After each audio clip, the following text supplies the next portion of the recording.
Yo mga kadogs, kamusta kayo? Mayroon na namang nagbahagi sa akin ng isang home remedy para sa distemper virus ng ating mga alagang aso. Napakasimple lamang ng home remedy na ito mga kadogs. Pero ito ang nakatulong sa kanyang alagang aso para makaligtas sa sakit na distemper virus. Mga kadogs, sa mga bago dito sa YouTube channel ko o kaya Facebook page ko, gusto ko lang sabihin sa inyo na hindi ako doktor, ako ay simpleng dog lover lamang. Mas mabuti pa rin dalhin natin sa vet ang ating mga alagang aso. Pero kung walang budget, subukan mo yung home remedy na ito mga kadogs. Pero walang sapilitan, depende po sa inyo. Ito lang ang kailangan yung gawin mga kadogs. Kumuha ng isang big kiss na paragis. Sa paligid-ligid marami yan. Sa mga hindi nakakaalam ng paragis, ay damo lamang po yan.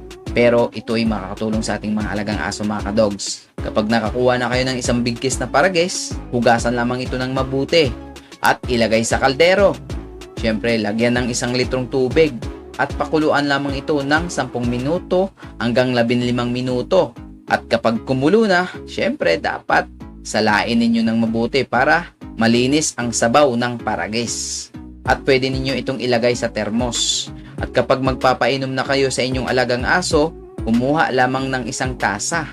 Haluan ito ng 1 kutsarang brown sugar o kaya honey para magustuhan ng ating alagang aso ang lasa ng sabaw ng paragis. Basta mga kadog, siguraduhin lamang na medyo malamig na o kaya medyo warm para mainom ng maayos ang inyong alagang aso at hindi naman mapaso ang kanyang bibig.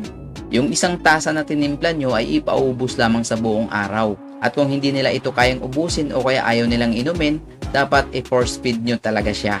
Gawin lamang ito mga kadogs hanggat hindi pa gumagaling ang inyong alagang aso. At dagdag pa dyan mga kadogs, dapat ang kanilang tubig na iniinom ay mayroon laging dextrose powder. So mga kadogs, ganun naman kasimple, di ba? At bago ko tapusin ang video ko na ito, gusto ko lamang magpasalamat sa nagbahagi ng home remedy na ito. Malaking tulong ito sa ating mga kadogs lover, lalong-lalo na sa mga walang budget para magpa-check up sa vet. Salamat kadogs!